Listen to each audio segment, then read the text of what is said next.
Okay, I guess I think we're live here. Hello everyone. Hello everyone. Welcome back to my channel. Sorry for the no video today, but I thought it would be fun since today is April 26th, aka the day that Shakespeare Shakespeare was baptized, or I think so. Yeah. Amanda, you're probably more versed in history than I am in Yes. this. April 26th was the day Shakespeare was baptized.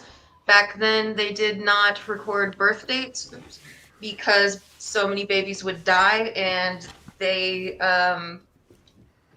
yeah. So that's why so many babies would die if they made it to 5 or 6 days old, and they would baptize them. And it also took time for the priest to get there, for them to get to the priest or pastor. I I don't know.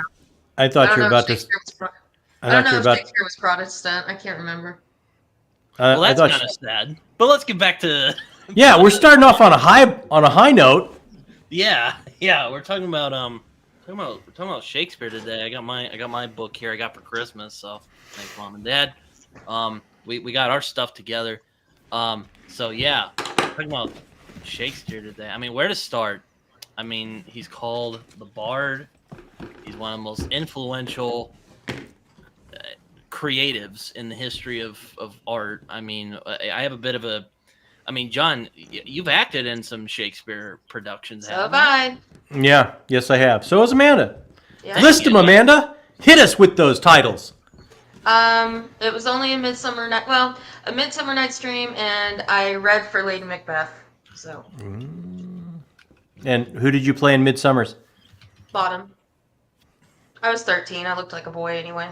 So yeah. Bonham, man, that's a great role. All the mechanicals are so fun. Yeah. Hello, Kale. Welcome to the show. But yeah, we're talking about Shakespeare today. Yeah, I know. As if I don't do that every day. Very, I get very. paid to do it. Um, Man, I mean, again, where do we start when we talk about Shakespeare? I mean, you could really start anywhere. But John, Yes. start with you because you're like next to me. Where did you get into Shakespeare? You know, I'm very ancient, so when I grew up, Shakespeare was taught I every was like year in 5 years school. old. Yeah, I mean, he was taught every year in school. Like you would cover Shakespeare freshman, sophomore, junior, and senior year, and I was stunned that when my son Jacob's going through school, that's not the case anymore. I think it's enormously sad. But I mean, pretty much, I think when I was a freshman and we covered R and J, I was deep into story then and loved movies and loved books and everything. And it's like, for some reason, it's just like a bell went off for me. It's like, this is like the wellspring. Everything that I thought was inventive has been done. You know, it was like a reckoning for me when I was young. You know, so much he's influenced so much in story going forward, as well as Christopher Marlowe and other storytellers of that time, and the Greeks. That it's like I was just smitten. And then I started reading him while we weren't covering him in school, and what's one of the things I looked forward to every year in school is what play we were going to cover that year. So were you always in the Shakespeare, or did it like click for you? Because I had a thing. Because like, I mean, you know, Shakespeare was kind of, oh yeah, you know, it was there, but it didn't really like click for me until I was like in the 8th grade. Did that happen to you earlier, or? Ninth grade, we covered Romeo and Juliet freshman year. And before that, I bet I had no contact with Shakespeare whatsoever. All right then. How about you, Amanda? You got a poster back there. I It's a do. Shakespeare meme. It's a meme. I couldn't fit the whole thing in the picture, but it says, I think I'll write some love poetry and throw in some fart jokes here and there, which sums up Shakespeare pretty well. So I was pretty indifferent towards Shakespeare until I was 12, and I played Nick Bottom at our school's Midsummer Night's Dream production, which I still have the script for, very abridged. And then I just got obsessed, kept reading more Shakespeare, and yeah, became a teacher, started teaching it. Shakespeare's everywhere in my life, really.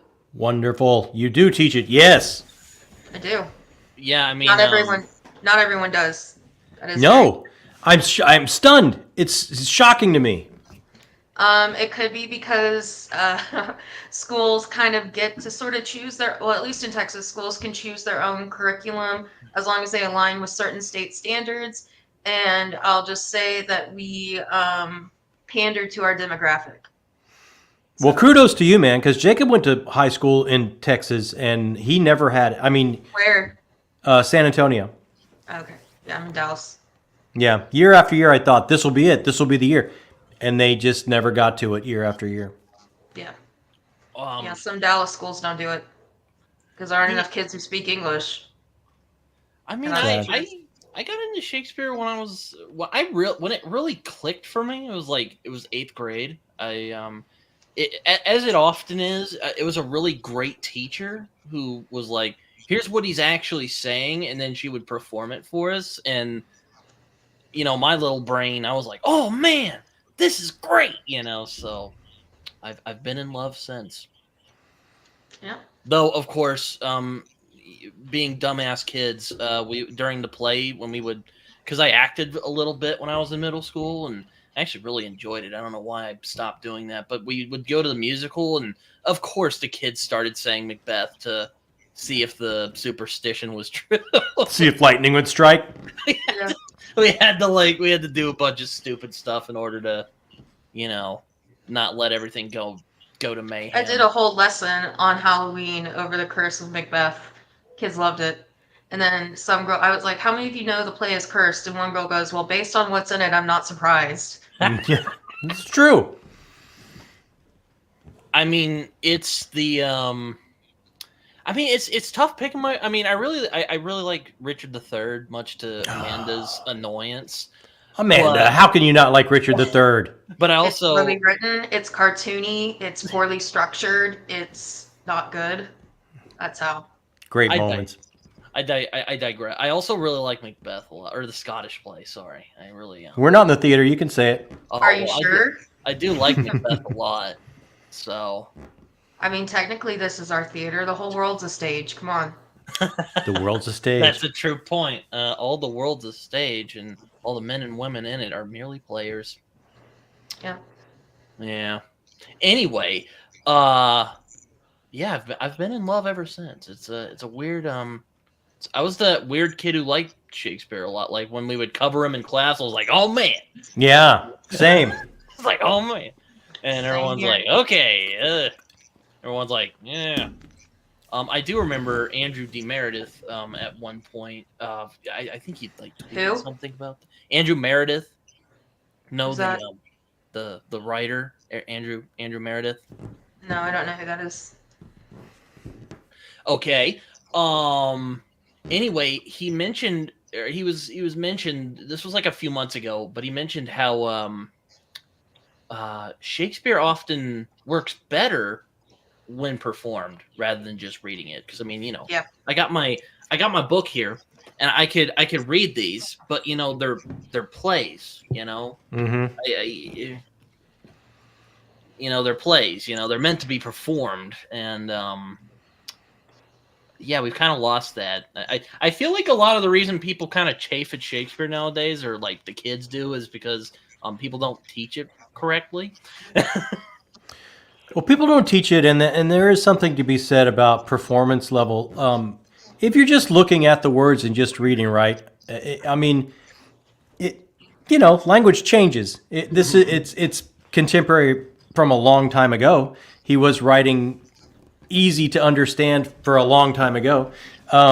So it does change, but once you get an actor or an actress that plays the intent or the motivation behind it, a lot of those obstacles between you and the words start to melt away because the human experience becomes obvious of what that actor is going for and what they want and what the obstacles are in their way of achieving it, and the story comes alive. So I think maybe even more now in the modern time, performance is everything, because I think just the text, just the words, language has changed so much just from when I was young to now, But all of that you just mentioned is purposely left out of plays. Like even if you just read plays nowadays, like say if you were to read like Top Dog, Underdog, or The Whale, you're not going to see a whole lot of description. You're not going to see what's the word I'm looking for? Direction. And that's the reason sometimes Shakespeare can get a little bit monotonous, because they're talking about where they are on stage so that we can, as the audience, see it. They didn't have the big special effects that we have now in musicals to build things and come up. It's just two people in tights on the stage saying, "Oh, we're on an island. What happened to us?" Yeah. I think they've got to paint the scene for us. Yes. Because it can't be done. That is such an amazing point. Yes. You know, I do remember, I don't know if it was one of you or somebody mentioned it to me, but Andrew Scott of Sherlock fame apparently did a really good performance of Hamlet. Yeah. That was me. Yeah. Andrew Scott, I would say Andrew Scott or David Tennant is pretty much the Hamlet of the current generation right now. Oh my gosh. I've seen some of David Tennant. He was good as Richard II, David Tennant. I haven't seen that. I haven't seen him as Hamlet. I saw him with the Royal Shakespeare Company as Richard II, and he was great. Dang. Well, his performance of Hamlet I think you can find it on PBS. It was actually they shot the whole thing. Oh, and fantastic. It's phenomenal. It's absolutely phenomenal. His portrayal of Hamlet's amazing. And all the soliloquies are done. They're interestingly staged because I think it's an RSC production. The soliloquies are him alone in a room, obviously, and the kingdom kind of has this Big Brother feel. So you're seeing him do his soliloquies by the CCTV cameras that are set up all over for security through Elsinore. So you have a moment with him alone, and you understand why you're seeing him and why he's waxing philosophic in his own head, because you're watching through like a security system, which was really interesting. There have been so many really interesting ways to stage things. If anyone's seen the Michael Fassbender Macbeth, we were talking about Macbeth a minute ago, like, wow, what the things they changed there to have Lady Macbeth's soliloquy moment out damn spot with the kids in the room with her. It changes the entire intent and intensity. Underrated. And that's the thing about Shakespeare that makes it so great, that's made it endure all these centuries. You take pretty much any of those soliloquies or monologues out of context, and they can mean anything. Yeah. But at the end of Richard II, he says, "I'm sitting here in my own prison, stuck with nothing but my thoughts." Take that out of context. That could be somebody in like a small town with nothing to do. It could be a psych patient. It could be anything. And that's why, in my opinion, Shakespeare has endured for as long as it has. The vagueness of it.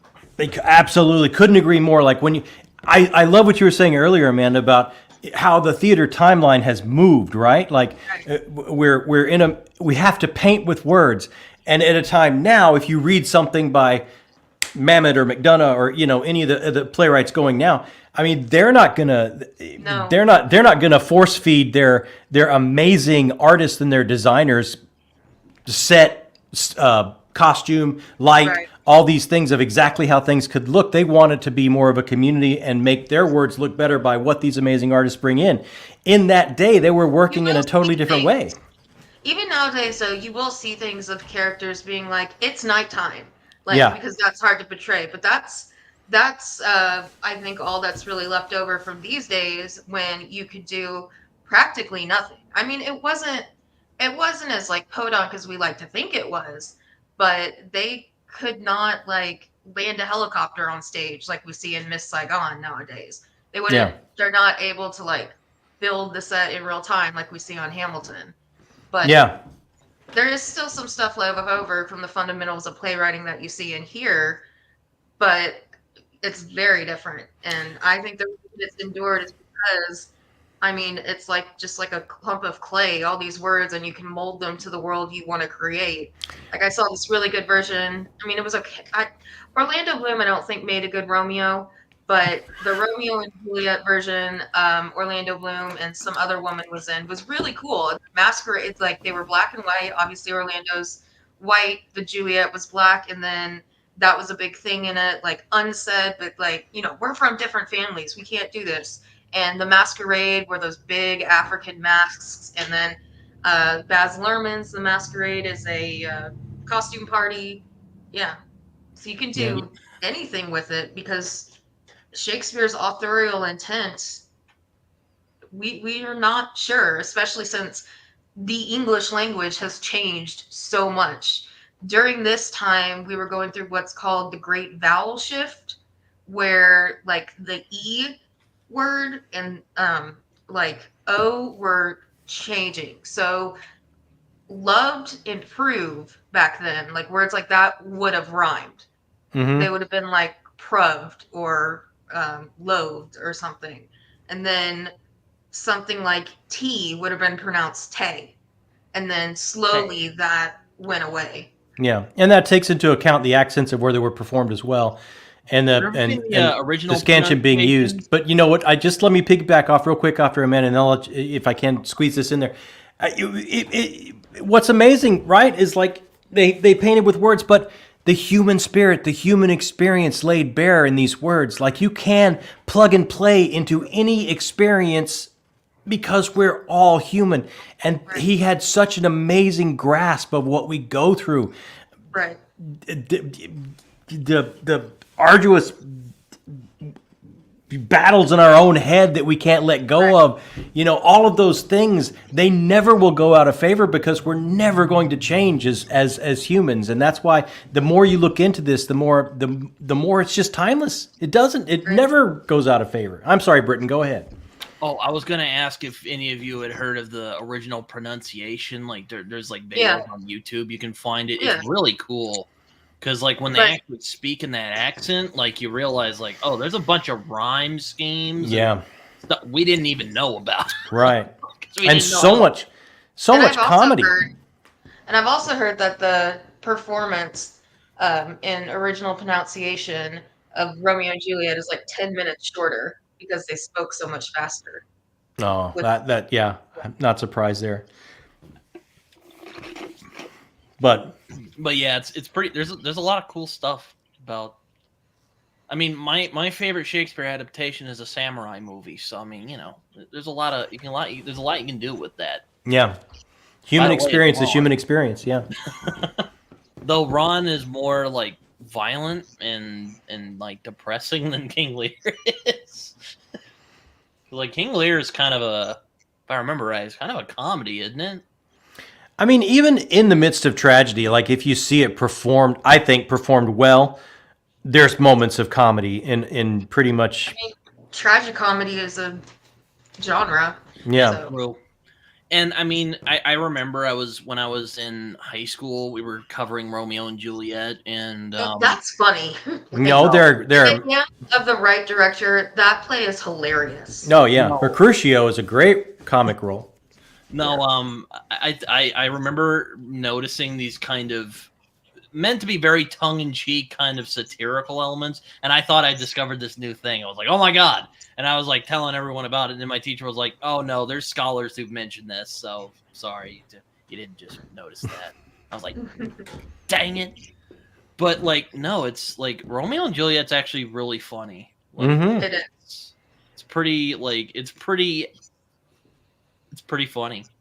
Like I think what's funny about it is a lot of people miss that Romeo isn't like a romantic lead. Like he's kind of this there's something romantic about like the dark, brooding, depressed guy. There is some sort of dark romance to that. Well, sure, but I think it's also meant for like comedy too. Though I could be wrong. There's been a lot of scholarship over the years. Oh no, I mean Romeo. I would say when you really start to look into Romeo with his friends of Mercutio and Benvolio, if I'm remembering the names correctly. I mean, there's a lot of hilarious stuff, like when they realize Romeo's falling head over heels, and it's like, oh, I see Queen Mab has her hooks in you. It's like there's all kinds of stuff, and then when he's slain, it's like, check with me tomorrow, you'll find a grave man. There's a lot of humor, a lot of play on words in a lot of those, and like King Lear, like you said, the Fool is one of the most amazing roles in the entire canon. There's moments of levity even in some of the Unless you go in the truly, truly dark, like Titus Andronicus stuff. Oh my God. Sometimes it's tough to find some comedy in some of the truly dark stuff. I remember my friend Carol from the Falcon Reads did a review of Titus Andronicus, and he was kind of just like, yeah, about it. And I couldn't resist. I commented, I'm like, well, we did get the first your mom joke from it, so it can't be all bad. And he just got me, texted me back, and he's like, your mom jokes go back to the Middle Ages. well, okay, maybe not the first your mom joke. Yeah, no, but the there oldest was a your mama joke I've heard was from a channel called Medieval Madness, and they were saying like old medieval jokes that still hold up. And there's this story of this, I don't know, priest walking down the road, says something to this kid who's doing his laundry, and he's like, yeah, I'm gonna go to a house of horrors, do you know where it is? He goes, yeah, it's over there, I just saw your mom there, or something. Like, yeah, I don't recall. I mean, but there's even a there's like, well, a lot of Shakespeare's humor is like sex humor, like that's mostly the punchline. Oh, it's quite ribald. Yes, it is. Like in Hamlet, there's the country matters line. Yeah. Yeah. John, you like quoting Hamlet from time to time. I've seen you. Here's the thing. I played Hamlet many years ago, so I could quote a lot more of it before. My mind is kind of like an Etch-a-Sketch now that's been turned over and shaken vigorously. But yeah, I love Hamlet. I think one of the amazing pieces of literature in our history. Yeah. Yeah, no, I'm going to go out on a limb. No, that's shocking there, John. Yeah. No, but there's also a lot of phrases we've gotten from Shakespeare, like dead as a doornail, doorknob, Yeah. what the dickens, Yeah. reign with envy, beware the green-eyed monster, Waiting in the wings. the beast with two backs, a bunch of stuff. He made up a lot of words too. Oh yes. I think yeah. I've probably missed a bunch. Like there's even a YouTube video where a guy monologues and it's basically like, here's all these phrases you have thanks to Shakespeare. There you go. Yeah. Yeah. It's true. But yeah, no, it's Be true to yourself. What's done is done.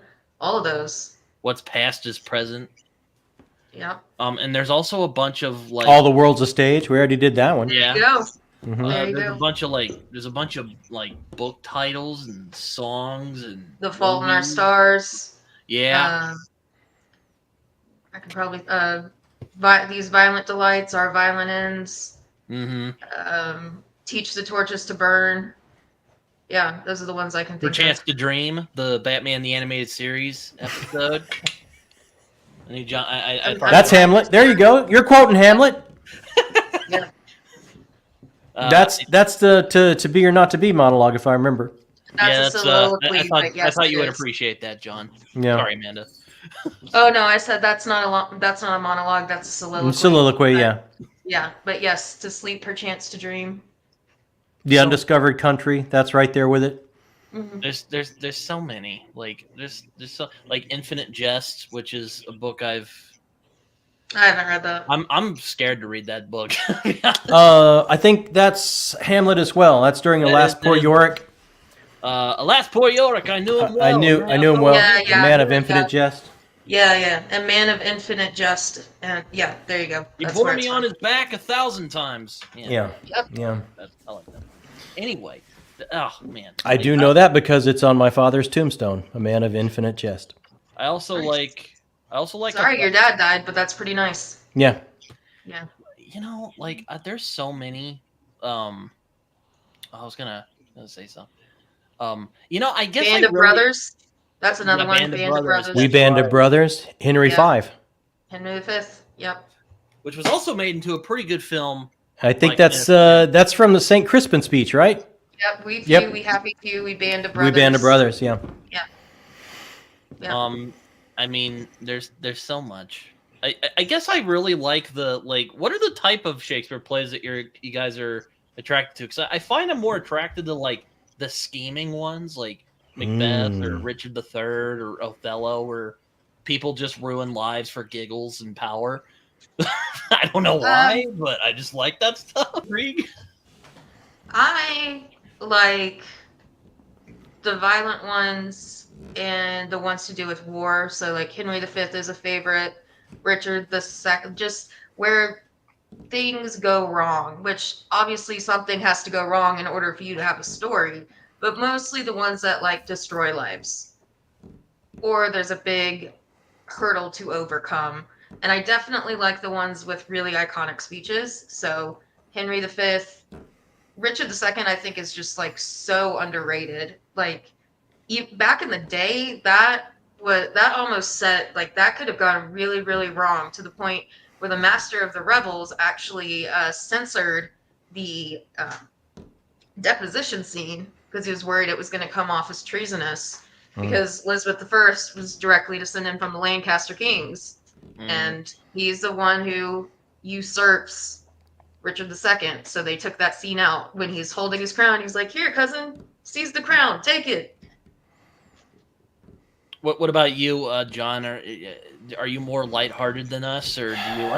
I'm pretty lighthearted. You know, I've got some favorites of all kinds, though. I truly love Hamlet, which, you know, is absolutely one of the tragedies. I have a real soft spot for Much Ado. I think it's just hilarious. I really like the Emma Thompson, Kenneth Branagh film version. Joss Whedon version is pretty good. Apparently, I mean, to me it doesn't hold a candle to Branagh and Thompson, but that's true. That's fair. I mean, I still think my favorite Shakespeare adaptation, or not, yeah, I guess adaptation. I mean, I don't think anything comes close to Zeffirelli's Romeo and Juliet. That is a masterpiece. As weird as it is just a cinematic masterpiece coming from someone who's worked in cinema. Yeah. Well, Hamlet, Brano's Hamlet is actually really good.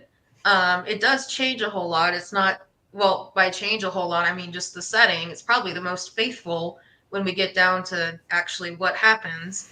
But I was not a fan of Kate Winslet as Ophelia. That's pretty much what ruined it for me. Yeah. But, yeah. Brano's Hamlet is complete, which is rarely performed. Yes. The entire play is rarely performed complete. Play, yeah. 4 hours long. So Brano's version is complete, which is interesting. It's also nominated for Best Adapted Screenplay. Yeah, and he does great at finding the humor in Hamlet, which is not always easy to find. He does a great job. But I love Hamlet. I love Much Ado. I love Midsummer.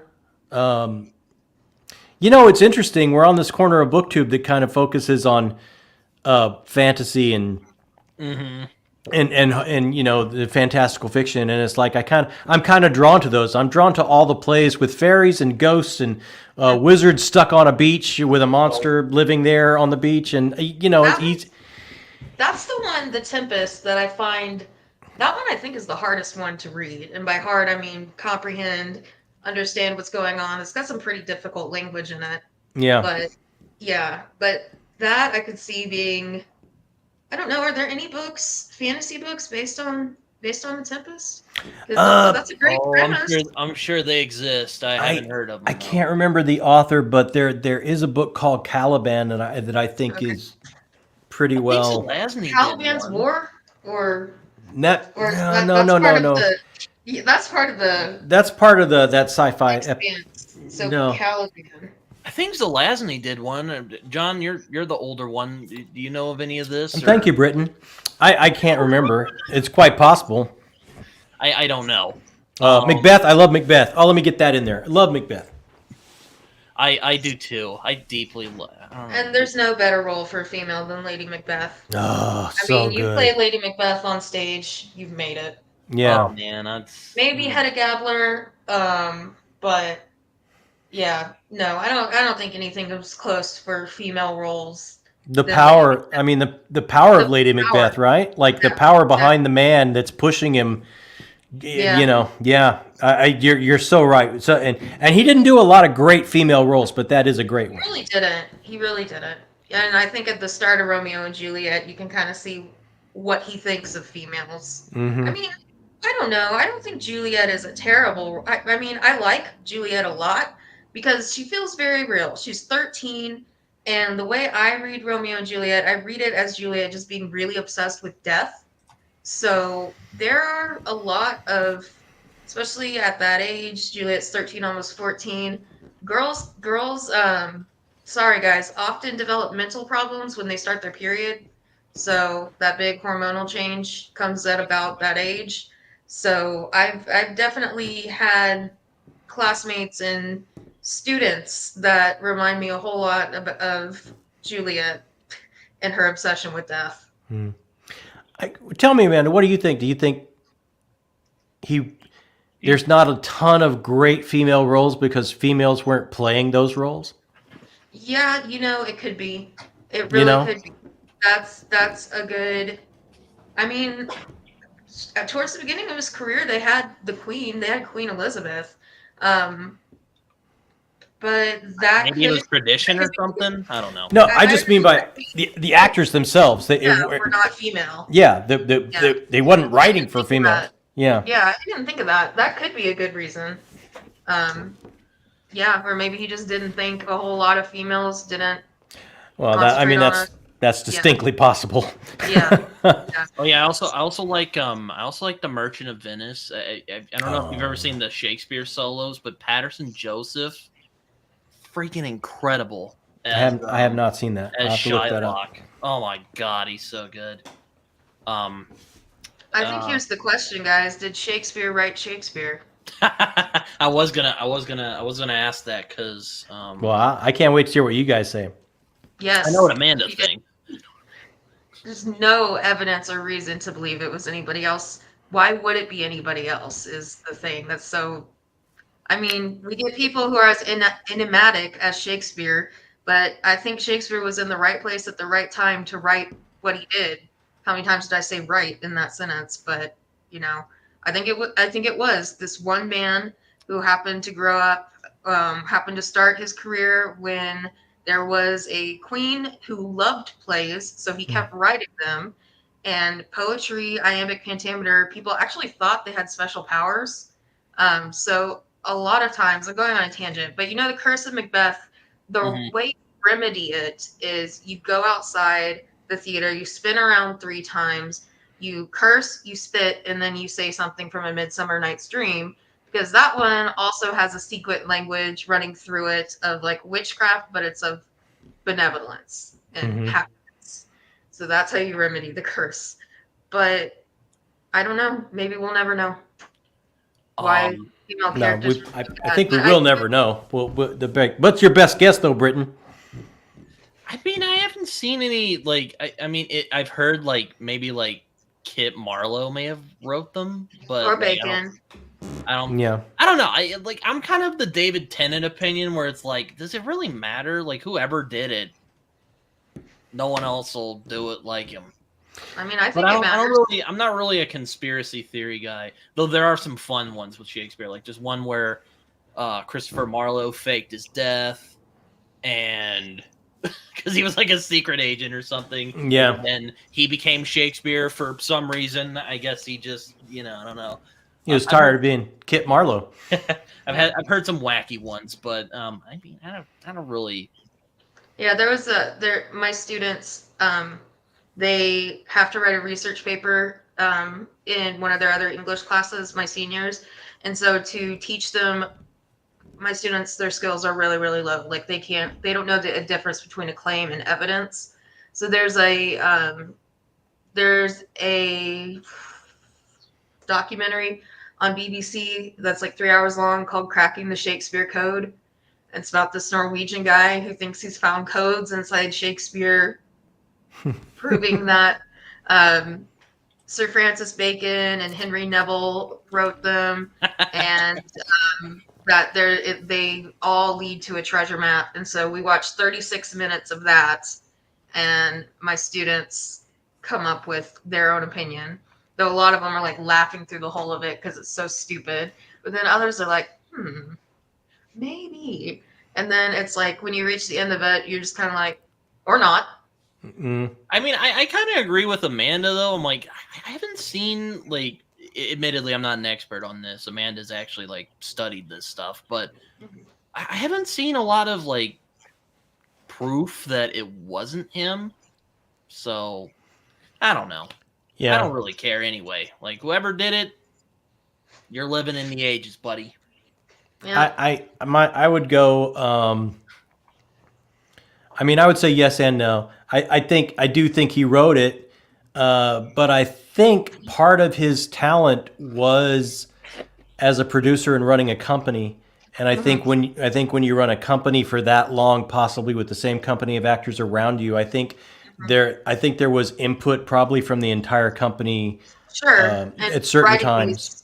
Writing these characters with certain actors in the back of Right. his mind. Too. I'm Exactly. Sure he did. And even them bringing, hey, let's, I have no, from my time in the theater on original unpublished work that you can futz with, actors oftentimes, hey, let's look at changing it a little bit this way. And then next thing you know, that's what ends up in the published version. Yeah. So, I mean, I wouldn't be surprised if, and writing characters specifically around actors. Yeah. Maybe one of the reasons he was able to get out so much. So. Well, without a doubt, you're working with the same company. You're not just doing it in a room by yourself. No. And neither are modern day writers. Right. Well, we playwrights. Borrow, we steal. Well, Michael here says, I'm a conspiracy guy. Let's go. Tell me your wackiest Shakespeare conspiracy, and we'll talk about it. I don't know if I'm gonna believe it, but that's a good point though. I think Amanda had the best one with the buried treasure. Oh yeah, buried treasure. For the original, I think on Oak Island, I think the original manuscripts or the original folio made during his life was the treasure map. But as I'm sitting there listening, I'm like, okay, how can you find all these codes in the first folio when the plays were written all at different times? And it's like, it makes no sense, like, at all. Because you think Shakespeare wrote, like, Richard III, and then 20, 30 years later wrote The Tempest in order to make what he wrote in Richard III fit the secret code. Like, there's no way. Yeah. There's no way. It's stupid. I totally agree with that. Working with it, you're just trying to get the darn thing up, man. You're just trying to get this play up. That's it. Yeah, though that leads me to another question. Why do you think Shakespeare, out of all the writers on the planet, like there's a lot of great ones. Like there's William Blake and John Milton and Dante. Why do you think Shakespeare? Not only does he have a whole class of people who are like, oh my gosh, this guy's the bee's knees, and talk about all his stuff, and there's even conspiracy theories about him. Are there any conspiracy theories about William Blake or Ernest Hemingway? I don't. I'm sure there are, but I haven't heard them. So, like, why do you think that's the case? Because he pumped out so much, and he's so enigmatic. He's lasted for so long. We all see ourselves in a couple of his plays, and so we think it's impossible. So we start, the humans are made to recognize patterns and to make sense of things. And what Shakespeare was able to do and has been able to do for so long does not make sense. He's an outlier, so we have to make him make sense to us. And instead of just accepting that there was someone who just was the enigma in all of it.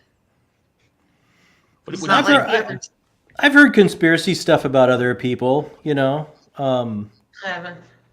I mean, I've heard conspiracy stuff about contemporary, like how did Robert E. Howard disappear?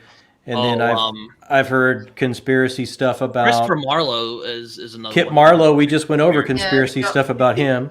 Yeah. And then I've heard conspiracy stuff about that weekend on Lake Geneva where Shelley and Dr. Polidori and they all come up with kind of all the icons of Gothic horror fiction in one weekend, writing stories to scare each other. So, there's conspiracy stuff's out there.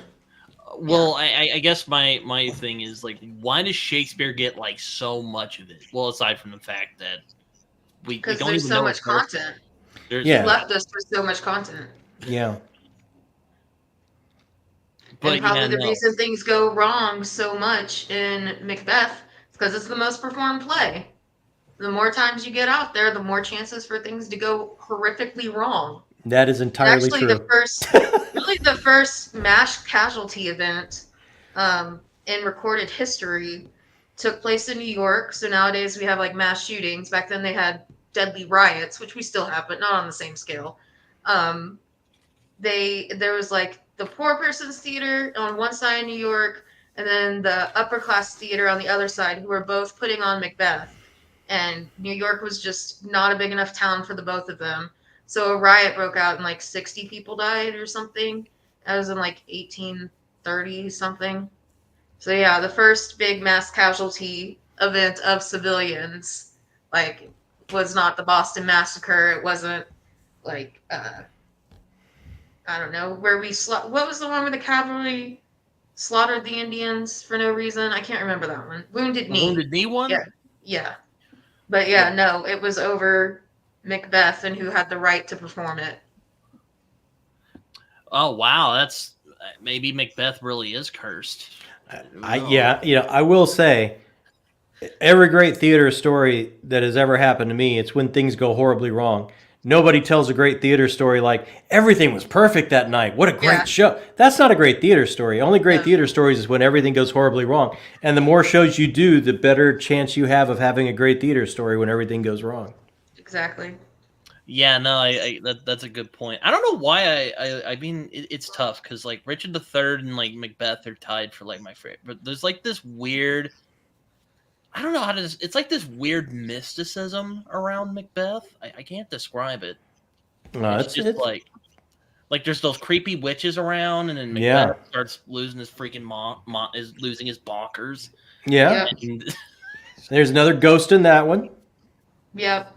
Double Ghost toil is and like trouble. and then the Banquo's ghost shows up, and Beth has a flip out and basically does the Itamic pentameter. Dagger I see bring it. before me. I mean, I don't know.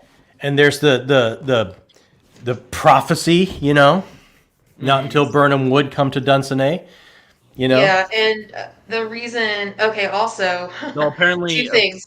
The reason they thought Macbeth was cursed is because they thought Shakespeare had gotten real witches' spells. He had gone and met with witches and put their spells in there.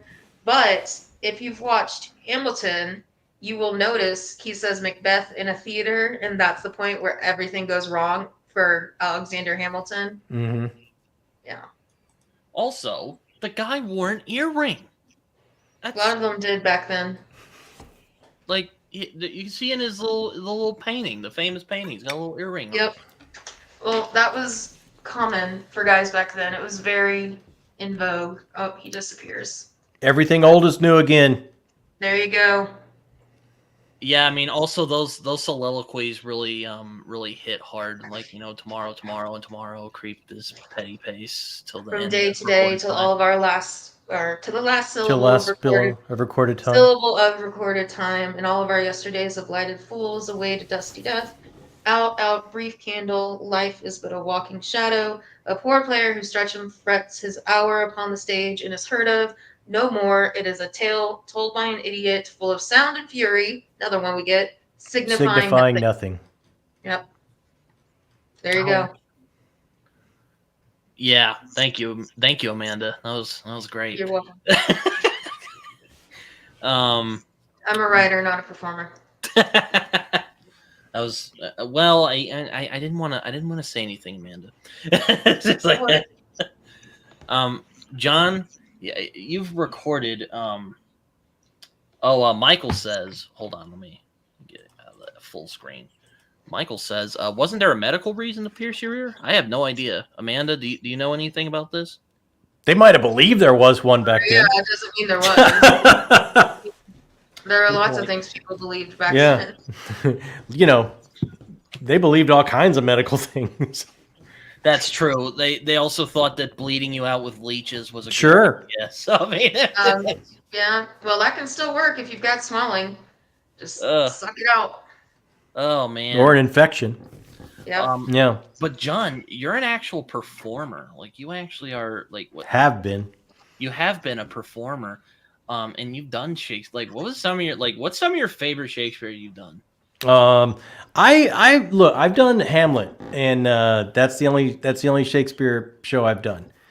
Oh, I mean, I've done other classical theater, but that's the only Shakespeare I've done. So that would have to be my favorite.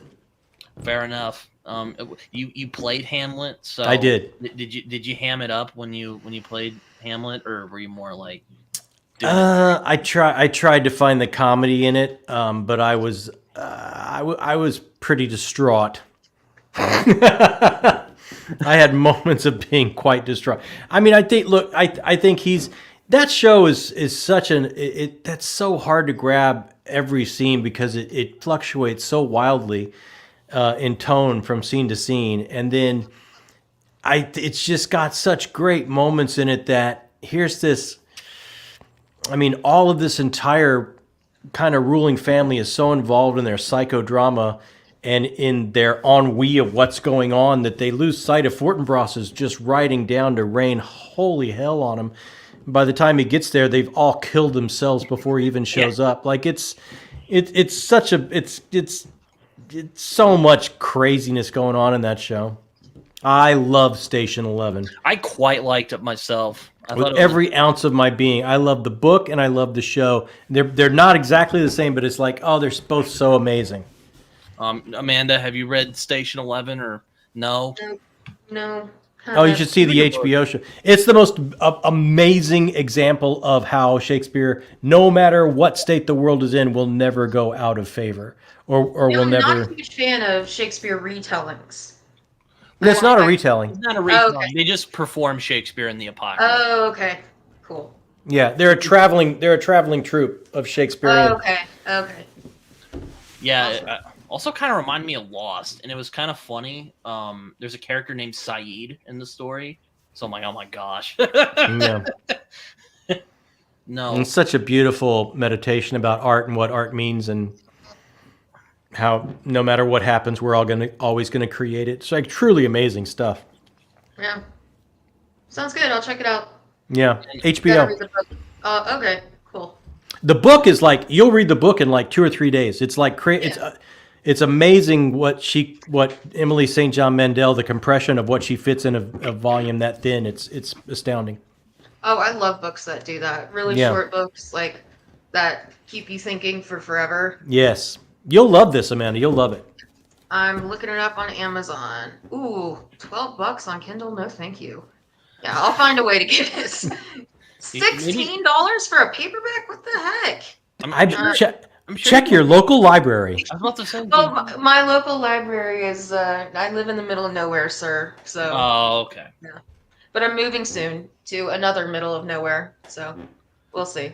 I don't have a good library. My brother has a library card for a suburb, so maybe I'll use his. I'm sure I can rent an e-version of it. Yeah.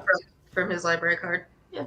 He also, and I know propaganda gets kind of a bad rep nowadays, but he did write propaganda too. Like, isn't like Henry? That's not me. Who's the train? No, that's me. Okay. Didn't he? Isn't Henry V propaganda like get everyone like, yeah, England? It's got definitely a jingoistic tone, no doubt about it. Yeah. But also, the 100 Years' War was what made England and France people really identify with that nationality, with their nationality, as opposed to just the houses they served. Mm-hmm. So the big when he says all the youth of England is on fire, that's was just 1415 was when they were first beginning to think of themselves as English, as opposed to I don't know, Norman or Burgundian or something. Yeah, they spoke French. Both of those are in France, but you know what I'm trying to say. Because they spoke French before for a while, didn't they? Yeah. Or the ruling class did. I don't know about the regular old people. Ooh. The ruling class spoke French until maybe Edward III. I'm not sure. But it was for a long time. Maybe it was Edward I. I don't know. I'll look it up. First English king to speak English. John, were there any Shakespeare Henry plays IV. It went out in a while. Yeah. and The fourth. were there Shakespeare plays you wanted to play in? Oh, still. Are you going to be King Lear at some point? That'd be You know, I mean, I would love to be King I want to Lear. be the nurse in Romeo and Juliet. That's a great. I mean, I've got the look though, don't I? Like you could totally see me. oh yeah. Yeah. It'd be like I'll be like Mercutio, just completely roasting her the whole time. Poor woman. Yeah, I'd But love to do I'd Lear. be in a headdress to be able to do that. Richard III. I would do Macbeth or Scottish play. I'm probably past my prime to do Macbeth. Although I guess Sir Patrick Stewart did it much older than me, so you know. Yeah, he did. He did. He was an old fella. Yeah. But I like the Michael Fassbender Macbeth. I like the Macbeth that I can buy swinging that sword. That's an underrated film, isn't it? Oh, I love that film. Oh my god, it's so good. Like it's like an acid trip. Also, Fassbender is so freaking good at being unhinged. Yeah. Oh, So- that whole film is great. I mean, they do some of the staging and some of the stuff that they do is so just changes things with just the most simple little change. It really changed the intent of the language. I really like what they did with it. I mean, Amanda, Amanda, don't you also enjoy the Baz Luhrmann version of? Yeah, Romeo I and really Juliet? like that one. I do. I like that one a lot.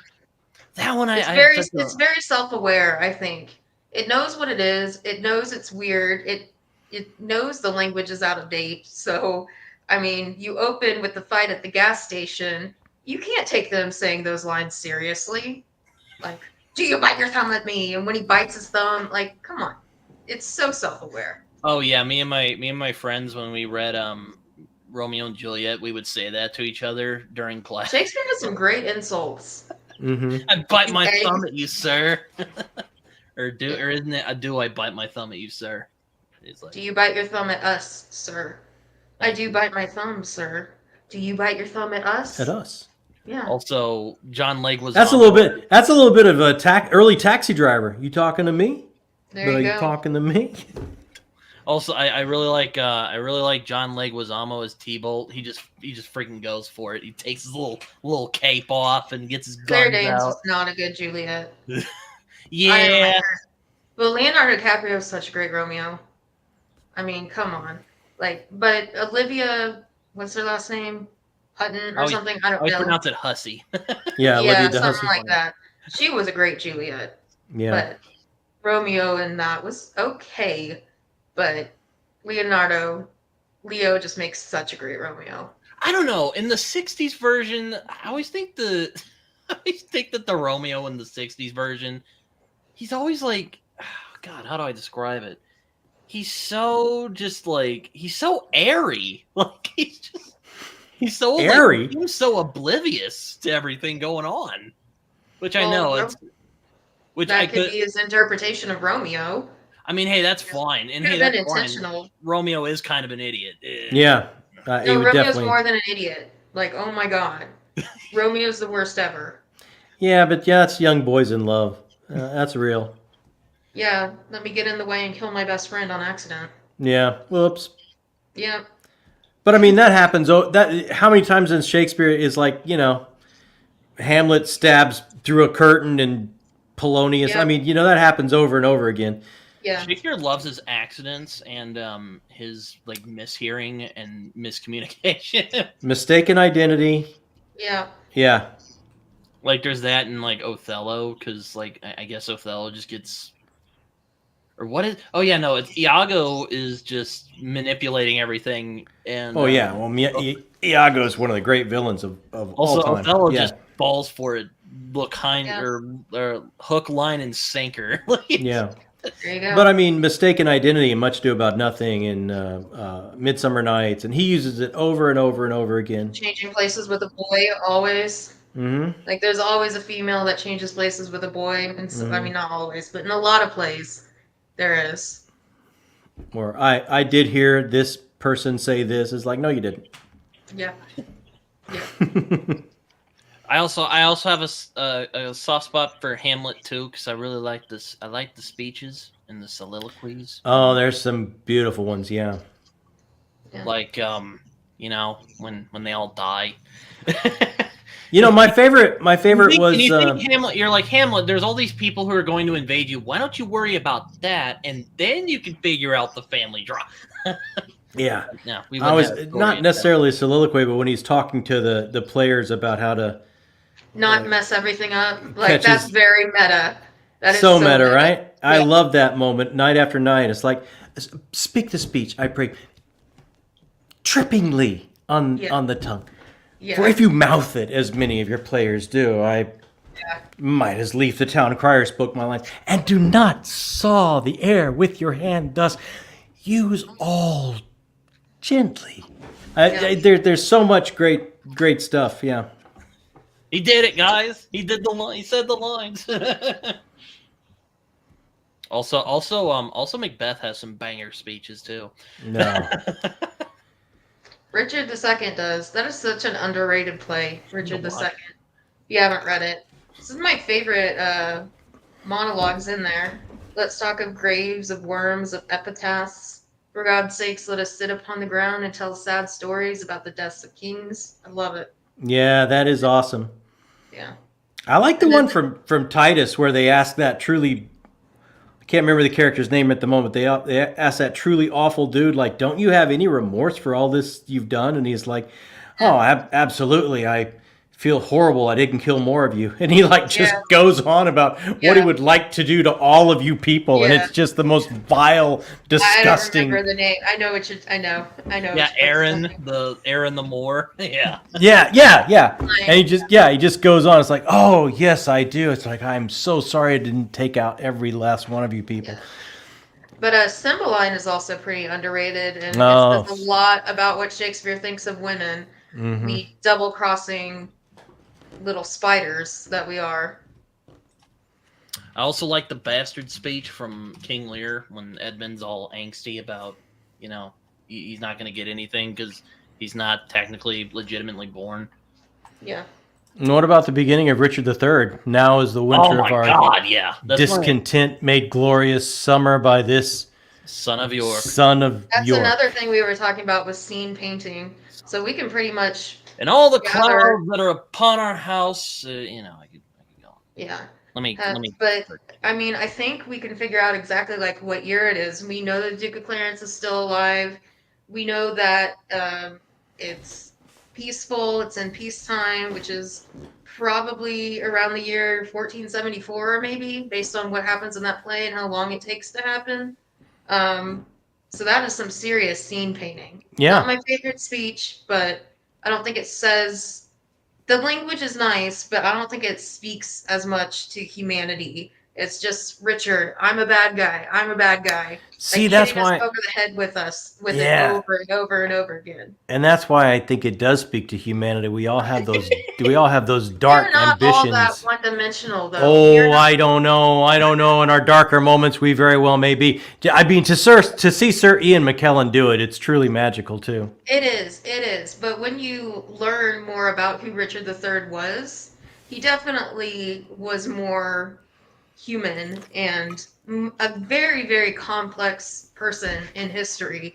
And Shakespeare, he's just an ugly hunchback with a withered arm who just wants to destroy everything because he's got nothing better to do. And a club foot. He says that. Don't forget the club foot. To do, so I'm gonna destroy the world. Well, we should also keep in mind Richard III was also propaganda for because if he did try to do a more complex characterization, they might have thought he was treasonous. So Yeah, that's also true. Because sadly, the UK was not like us, where we got America freedom stuff going. Well, we could definitely say everything old is new again that way too. Because, but yeah, he was writing for such. It was popcorn. It was popcorn stuff, man. Right? He was writing for the groundlings and the common man to come out and boo and hiss at people like Richard III. So, I mean, I think he was. There's also an argument that it was an early play, so he wasn't as good of a writer yet. So there could be that. You could be justifying it, or at the same time, like maybe he just wasn't that good yet. Yeah, that's possible. I mean, I wouldn't call Titus Andronicus a great play, but man, it's wonderfully unhinged. I kind of love it though. I kind of love it too. Have you seen Julie Taymor's version of it? Early modern version of a slasher, maybe. Yeah. That's what it was meant to be. Oh, are you talking about the one with Anthony Hopkins? Yeah, I have seen that. That's good. Yeah. Yeah. Julie Taymor directs that. The person that directed Lion King on Broadway in the beginning. That's her version of Titus. And oh, come on, man. Yeah, when you bake your Nemesis's kids into a pie and serve it to them, like, come on. I mean, that for anyone that says, like I said, it's unhinged, and I kind of love it because. But isn't that the perfect thing for people to go? Oh, I don't like Shakespeare. I like action films and stuff. And it's like, I don't know, man. Do you get more action than baking your enemy's children in a pie and serving it to him? Though I also really love Julius Caesar's friends, Romans, countrymen, lend me your ears. Mm-hmm. I have not come here to bury Caesar. I have come here to bury Caesar, not to praise him. Mm-hmm. I mean, the evil that men do lives after them. The fault in our stars, dear Brutus. Oh, the fault, dear Brutus, is not in our stars, but in ourselves, for we are underlings. You know, I kind of like how Cassius is like the villain of the whole thing, and everyone's like, "Oh, Brutus, that guy's a jerk." You know, at the end, he's like, "Hey, Brutus was actually pretty cool, so we're gonna pull one out for him." That's also where we get the phrase "to fall on your sword." Mm-hmm. Oh yeah, that's right. And we also get, a very popular "Et tu, Brute." Yep. Thus falls Caesar, or something. I could be wrong on that. I don't know. It's not my favorite, but I just don't like Roman stuff. Don't like Rome. Not like my favorite. On that, Rome. I mean, yeah, but Titus Andronicus, there's just so much weirdness in that. I gotta love it. There is weirdness in that. Yeah.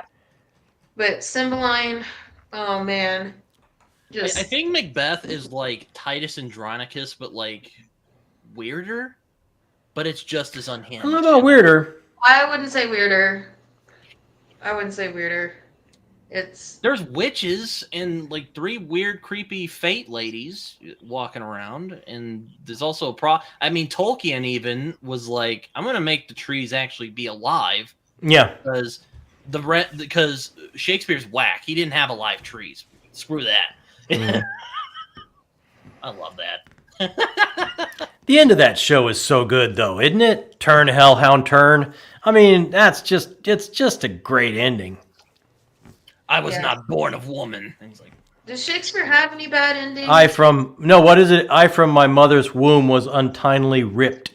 Yeah. Oh, that's right, yeah. And I like how he's just like, well, shit. So, I think actually we're quoting Lord of the Rings, my bad. I think I asked kind of a question. Does Shakespeare have any bad endings? I will say yes. The very, very ending of Romeo and Juliet, I think it's totally unrealistic. They lose their children because of each other, and that's what causes them to reconcile? That doesn't seem realistic. I would think you'd hate each other even more. I don't know. What is there a bad one? In the weirdest way, I find the ending of R&J optimistic. Well, yes, but is it realistic? Well, apparently not, because we still haven't learned that lesson, Yeah. I mean, we sacrifice our children for all manner of things, and we haven't learned the lesson of how to protect them. If it means coming together and building a better society for them to live and grow in, we haven't learned that lesson yet. We keep sacrificing them. So there was a bit of an optimistic ending of Shakespeare to feel these people that are bitter enemies will achieve enlightenment, and I think history has shown us that is kind of unrealistic, but I do like the optimism of it. I like the ending. I think the word I was more looking for was believable. Maybe. Can you see those characters forgiving each other, especially after Lady Montague dies of a broken heart when she finds out her son committed Yeah. suicide. Believable, no, but I like it because it's hopeful. Yeah. Well, maybe like I always had the like. I really love the Merchant of Venice because like there's also some baller. There's a lot of you could say in a lot of Shakespeare there's a lot of baller monologues, but or soliloquies. Sorry, Amanda. It depends on the situation. So a Um, soliloquy is a character who's talking to themselves. So a soliloquy was like their version of a voiceover. A monologue is they're talking to someone else. So to be or not to be, he's talking to himself. Yet, I think, would we say Richard III is talking to himself at the beginning? Yeah. Yeah, that'd be no. At the beginning, he's talking to a gathering of people. Yeah, I would say that too. And he's referencing the son of York sitting right there. It's like a big, it's a gala, an event. Kind of like Deadpool. I always think of like Deadpool. Now that's an aside. That's breaking the fourth wall, which Shakespeare does. Mm-hmm. So yeah, that's one of those. I think Richard III is both, right? It starts out as a monologue, and then it segues. Then he like turns, and he's like. Then it segues to a soliloquy. Yeah. It's kind of that weird thing where it's both. I am not made for such an amorous looking glass. And he wasn't. Yeah, it's scoliosis, man. Come on. No. And he had facet joint arthritis, which I have. So I don't know, John. You might want to hide your nephews. Amanda, I don't think you would lash out at the world and start plotting our destruction. Hopefully not. You never know, though. I, unlike Richard III, have better things to do. That's a good point. I was getting to a point, but I forgot what it was. I think I was quoting Lord of the Rings by mistake when the lady takes off her thing and is like, "I am no man." Oh yeah, that had to takes come off from her helmet. That had to have come from Macbeth. I am no man. That had to have been like a little reference to Shakespeare. If not, I would be very surprised. I would think so, right? I would think so. Why not? Yeah, I'm not. I don't know why. I don't know why. The ending of Romeo and Juliet is why Jacob can't have a pony. Oh no. Oh no. I think the point I was making was the Merchant of Venice ending is kind of like an ending to the Wonder Pets, where like everyone just kind of like gets along. You're just like, what? After all this like great discussion on like when we should show mercy and when we should punish somebody, and there's also this villain who has this. He's a dick, but he has a good reason for being a dick, and everyone's just like, oh, it's fine. Just that was always kind of like, yeah, all right, I could be wrong. It's been a while since I've seen it. I think that is such the perfect example that Shakespeare is in so much art of the current day. You just referenced it with Wonder Pets. Yeah. Well, I was just saying it's that kind of there was actually this thing I read in school about these. I think actually it might have been like a play on Merchant of Venice, because it's a similar thing. Like he lends this. It's about this baker. He lends this money to this guy, and the guy can't pay it back for some reason. So he's like, "All right, I'm gonna make you pay for it." Probably was a reference to that. Andrew Downing is here. John, is he from your side of the internet? Yeah, I know Andrew. Yeah, absolutely. Yeah, but I can't believe this would be more interesting than Empire of Silence. I like Empire of Silence. John, you've read Empire of Silence. Isn't there? I've heard there's Shakespeare references in the Sun Eater books. There's a lot. There's a lot of classical literature references. Actually, the main character Hadrian Marlowe is the familiar line from Christopher Marlowe, and they take their house sigil is like a Mephistopheles character, and their house logo is the sword, our orator. Like, so it's there's a lot. There's so much Roman, Greek. There's so much classical literature worked into that entire series. Well, yeah. I've been meaning to read that for a while. Your reviews of. I don't know if I'd like it. Is it sci-fi? It's sci-fantasy. I mean, it's really it's moves like it's structured like like an epic fantasy, but it's in a sci-fi setting. Oh yeah, I forgot. Amanda's not really into sci-fi. not really. Don't let it scare you YA off. sci-fi, I'm cool with. Like, I really like Neil Shusterman, but I tried The Expanse. Wasn't for me. Yeah, I wouldn't compare this to The Expanse. Okay. Though, Well, maybe I'll check it out. but like, I guess it's like, why do you think? So, do you think it's really like because Shakespeare wrote so much that he's like, I don't want to say he's better remembered, because like I'd say Marlowe's like he did the Faustian, or he did, I think he did the Faustian play, didn't he? Yeah, So that's still remembered, but like Dr. Faustus. But I mean, name another Marlowe play. the I mean, Amanda may be able to, but the Jew of Morta. Mordo. Thank you. Something like that. Sounds like Morda. It sounds like Mordor. Yeah. But like what? But like, why do you think like Shakespeare has gotten like again kind of not? I don't want to sound like I'm repeating myself, but I am repeating myself. So there you go. But like, why do you think like? Is it because they're so? Oh, hello, Brian. I thought, that sounds like a joke that like Raph would make. Like he, if he like heard us talking about Jewish people, he would just like shoot up in the middle of the night and like find us talking about Shakespeare here. No, but seriously, oh man, what was I talking about? like, why is he so well remembered artistically? Well, that, and like, why do people like argue about like if he wrote it, or if like, why are there like so many like conspiracies about Shakespeare? It's like, it's crazy. Because he's one and only. He's so different than anybody else. No one else has ever done what he's done. So like I said before, humans are pattern-seeking creatures. We try to make sense of it, and it doesn't make sense that someone would have such a lasting impression on the world for so long. So we try to justify that somebody didn't make that lasting impression for that long. It was more complicated, but in a way simpler. I think there's something to that. I mean, I think we remember Mozart.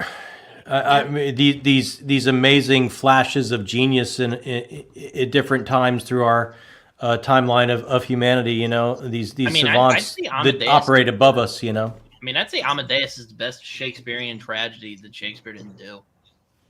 I mean, well, Salieri is, Salieri, yeah. That's a role I'd love to play. Ooh, yeah, you be in a wheelchair, and No, I mean, just to at the end of the show absolve the audience for their mediocrity. Oh, it's amazing. Wait, so you've actually seen Amadeus on stage rather than just the movie. So yeah. Is it the same actor playing Salieri when he's older and younger, or is it yes. like two different actors? No, same actor. Oh, okay. That would be interesting. Mm-hmm. Though, but yeah, it's like, because like I've seen a lot of weird conspiracies about Shakespeare, and I mean, I know there's again probably a bunch in other literature. You mentioned a few, John. But is it just because he wrote so much? And I mean, you could make an argument because like he wrote a lot of different things, like The Tempest and Hamlet are very different from each other, for instance. Maybe. I mean, that's the best I could. I don't know. I mean, I get. Well, I know you guys have other things you'll be doing, and Andrew says I was lucky to go to a high school that did a lot of Shakespeare as required reading. I think you meant to say as. I think we read 3 or 4 in senior year alone. That's amazing. We did 1. We only do Macbeth, and they do the school I'm currently at. I'm changing schools next year, but the school I'm currently at, they don't even read like the Shakespearean language because the kids' skills are so low. They have the Shakespeare one and then the No Fear Shakespeare one right next to it because they literally cannot do it. Yeah. But I think we did Hamlet senior year. Well, I was going to say, I know, John, you have something you're going to do soon, so I'll ask this and then we'll probably disperse. Favorite Shakespeare adaptations, even though we kind of talked about that a little bit. Ooh, okay. Let me think. You go first, Amanda. Well, I would say Zeffirelli's 1968 Romeo and Juliet, but learning about the background of that Zeph was a total psychopath. The way he treated the actors, and the actors could not, being that they were children, consent to the nude scene, and evidently they did not consent to it.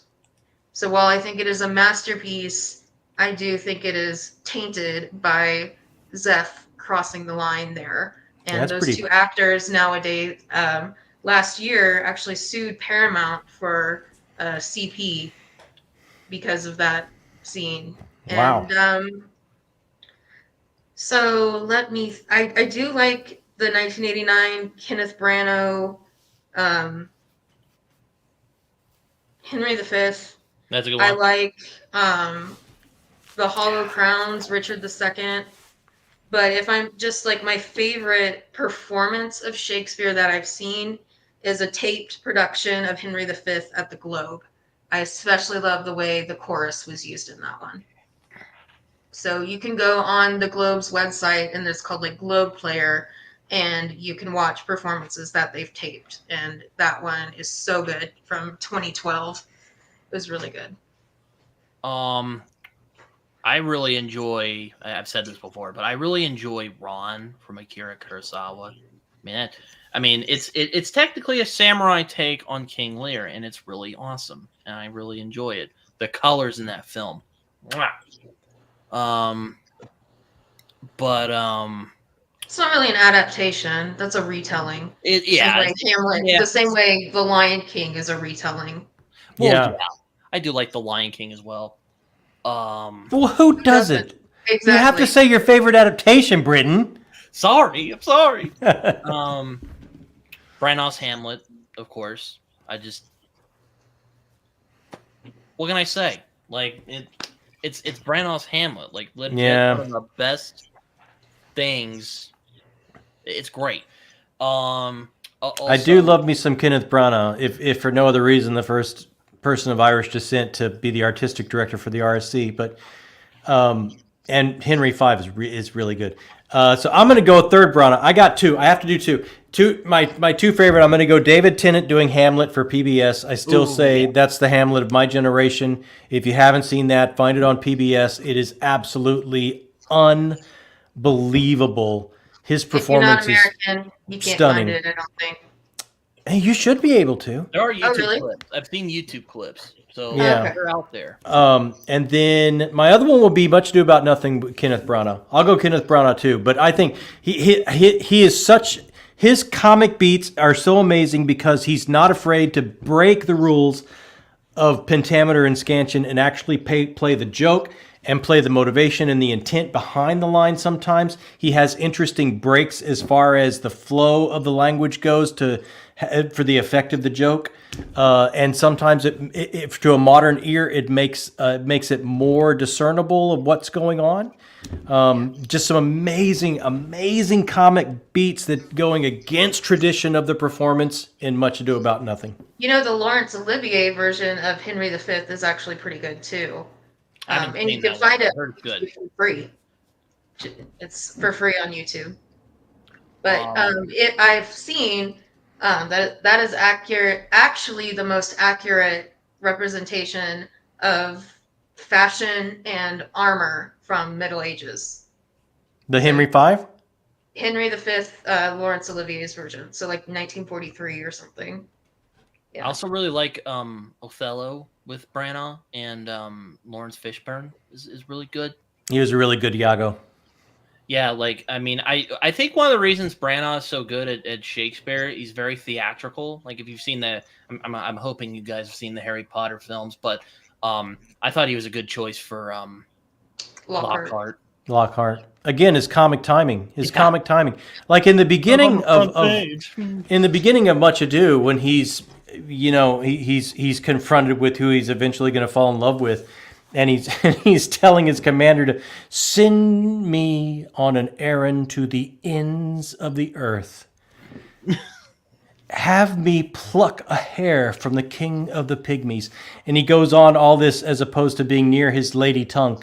I mean, it's his comic timing and his ability to break the traditional flow of pentameter and scansion. I'm telling you, to play the joke, amazing. It turns performance the way it hadn't been done up to his point. I mean, yeah, no, it's. I mean, I was gonna say earlier that I do think the '60s Romeo and Juliet is a little melodramatic, but I'm like, well, I guess that's not really a criticism because like it's drama. It's supposed to be kind of. That's supposed to be melodramatic. Yeah. So it's like that's not really a good criticism. Melodramatic to the point that it's just weird, and that's why I love it. That's the thing. He's just like he seems so oblivious in the movie. I don't know. It's just I want to smack him and say, get a hold of yourself, man. We'll never understand women, Britain. It's just a fact. I probably won't. I don't think you will either, Britain. I'm saying men in general. I wasn't saying you, Britain. Oh, okay. I was about to say, John, you're probably right. But oh man, favorite Shakespeare performance? Ooh. It's tough. Again, I really like Fassbender as Macbeth. He just Guy's really when good. he goes off the freaking rail, like you feel it. Like I mean, I don't know. I mean, 12 Years a Slave. We already knew he could be pretty unhinged, but like he is so good at being unhinged in that movie. Yeah. And who's the name of the actress in that plays Lady Macbeth? It's the lady from Inception. Yeah, Marion Cotillard. Yeah, she's phenomenal. Oh yeah, that performance is phenomenal. Also, oh god, it's the dude from he's in the Mission Impossible films. He plays the bad guy in that. He's really good as Macduff. I also like the cinematography of that movie. It's like there's like orange like mist.